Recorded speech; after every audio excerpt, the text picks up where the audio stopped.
Hey fans, Michael Hunter here, and welcome to my review of Sonic 4 Episode 2.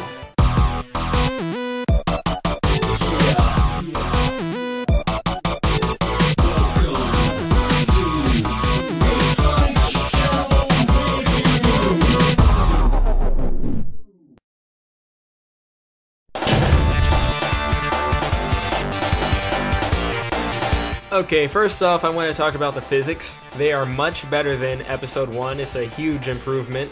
They still don't feel exactly like the classics, but I guess you could say it's close enough because it actually does feel better this time around. You don't get stuck standing sideways on the wall like in Episode 1, and it actually has momentum-based gameplay where if you're going down a hill, you can actually press down and just let yourself roll down without even pushing any buttons. They also fixed that really annoying uncurling thing where if he would spin dash off of a ramp, he would get out of his spin dash animation and just leave himself completely open. But yeah, I'm just glad they actually did something about that and fixed it.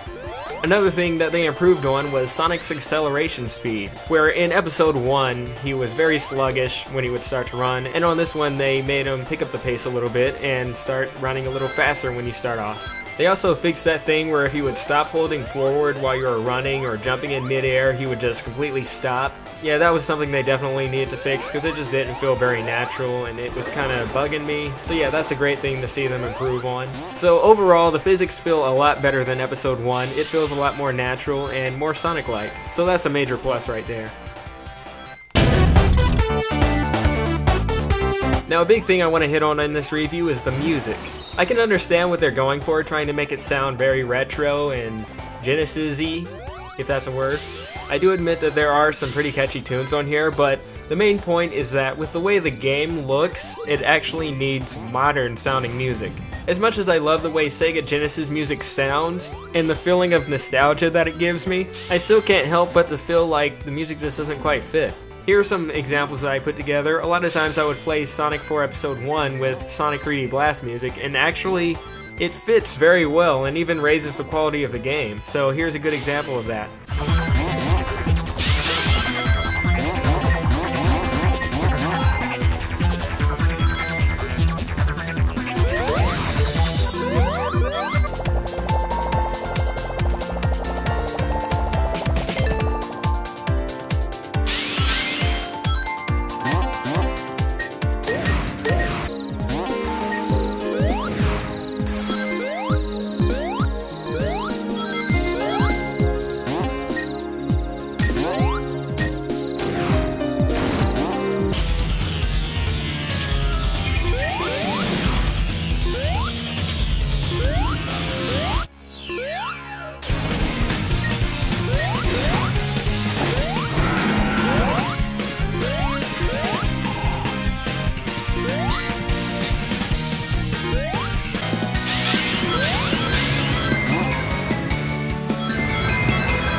So in my opinion, the style of the music should fit with the way the game looks.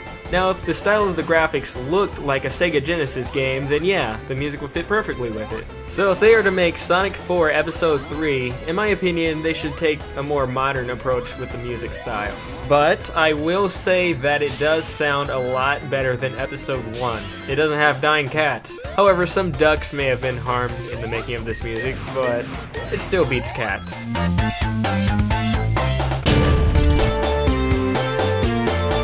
Now, the graphics are actually one of the game's strongest points. They are no longer in the style of New Super Mario Bros. Wii, but rather in the style of Donkey Kong Country Returns, which is what I wanted in a Sonic 4 game in the first place. So basically it's in more of a 2.5D graphic style rather than 3D pre-rendered graphics. But yes, the graphics really stand out in this game.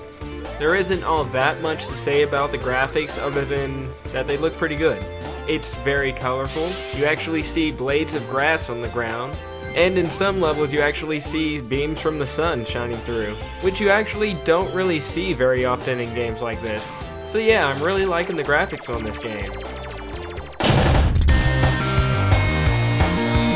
Now I want to talk about lock-on technology. Now the way lock-on technology works on the Sega Genesis is that it basically combines two games together in some type of way. Of course, the only game that had this technology was Sonic & Knuckles, where if you attach Sonic 3 to the top of Sonic & Knuckles, it actually creates two games in one to make one massive game. So basically by doing that, it creates what's said to be one of the best Sonic games of all time, Sonic 3 and Knuckles. So Sega decided to recreate this concept by creating Episode Metal, and they allow you to get this mode by owning both Sonic 4 Episode 1 and Sonic 4 Episode 2. So basically it allows you to play as Metal Sonic in one act of 4 zones in Sonic 4 Episode 1. Now right here, I think this is a really big missed opportunity. Now if they were to do it in the same fashion as Sonic 3 and Knuckles, they would have allowed you to play as Metal Sonic in every single zone and act of Sonic 4 Episode 1 and Sonic 4 Episode 2, and would have also given Metal Sonic his own secrets and pathways. And they also would have allowed you to collect all 7 Chaos Emeralds with Metal Sonic to unlock Super Metal Sonic, which would have been completely awesome. Now I can understand why they were doing it. Basically they were trying to show the backstory of what happened after Sonic's CD. But there's just still so much they could have done with this, so I'm kinda disappointed with this. Because really, Episode Metal is extremely short and it doesn't really have much to offer.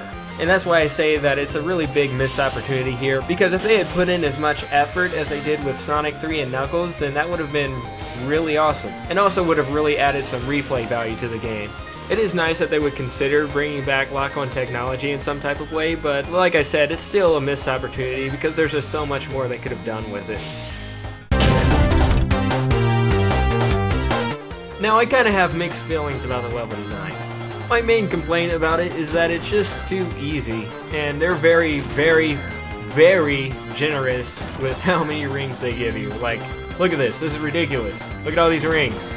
So because of that, there's not really much of a challenge anymore when trying to get 50 rings by the end of the stage to get to the giant ring to go to the bonus stage. They even put all these orange warning signs with Sonic dying, letting me know that there's a bottomless pit. I don't need all these hints. I wish there was some kind of option to turn it off just like Sonic Generations had, but I really don't need all these hints. They put them everywhere in the game. Like, they tell you that you need to fly here, you need to swim here, you need to do the super special Tails and Sonic combining attack here, and it just really makes me feel like they don't think that I know what I'm doing.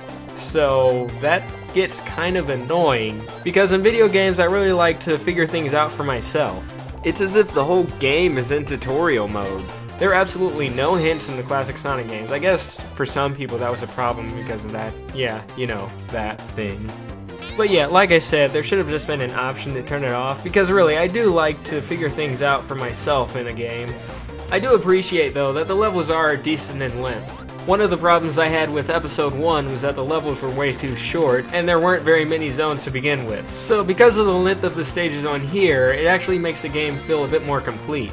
And yeah, the overall level design does feel a lot better than Episode 1. It has a lot more platforming involved, and it's not just hold right to win, except for White Park Act 2, but yeah, it's a pretty good balance between platforming and speed overall. Now, a lot of the things that I've said in this review might sound a little harsh, but when you really think about it, a game like Sonic the Hedgehog 4 should be offering a lot more than it does. Take the original 3 Sonic the Hedgehog games, for example. In Sonic the Hedgehog 1, the only character you could use was Sonic himself, and his only attacking abilities were rolling or jumping. In Sonic the Hedgehog 2, they added the Spin Dash ability, and they also added Tails as a playable character for the first time. And that's not all, they add Super Sonic for the very first time. Now in Sonic 3 and Knuckles, they add environmental shields that give Sonic special attacks, like turning himself into a fireball, being able to bounce, or double jump, or even attract rings, or breathe underwater, and even survive fire. Knuckles is also a playable character for the first time, making 3 playable characters, and the stages were pretty much bigger than they've ever been. They even added extra bonus levels, mini-bosses, and even super abilities for each character. And of course, Hypersonic, which for some reason they have never brought back. So according to the pattern of Sonic 1, Sonic 2, and Sonic 3, you would assume that in a Sonic the Hedgehog 4, they would take everything that made those previous games great and just add to it. to make one completely awesome game that pretty much has everything that you've ever wanted in a classic style Sonic game. So that's pretty much the main problem with this game. With it having a name like Sonic the Hedgehog 4, it automatically causes very high expectations from everybody. Now, if they did not call this game Sonic the Hedgehog 4, but the gameplay was still the exact same way it is right now, I would actually say it's a pretty good game. But that's just where the problem is. This is Sonic 4, and there is not enough content in this game to qualify as the fourth installment of the original Sonic the Hedgehog trilogy. So overall, I really feel like this game missed out on a lot. But I do admit that the game is pretty fun, it just shouldn't have a title like Sonic the Hedgehog 4. Now, rating this game is actually kind of hard for me. So let's just say that if the game was not called Sonic the Hedgehog 4, and it was actually supposed to be an entirely new Sonic series, then I'd give it 4 out of 5 rings. But for it being a direct sequel to the previous Sonic games, which were pretty massive, I'd have to give it a 2 out of 5. Because this really doesn't have enough content in it to be a direct sequel to the third game, which was pretty big and had a lot more to offer. So that's pretty much it for the very first review on SonicsChannel. I hope you look forward to more, and make sure you subscribe for the latest Sonic updates, and that's about it for this video. This is Michael Hunter, see you guys next time.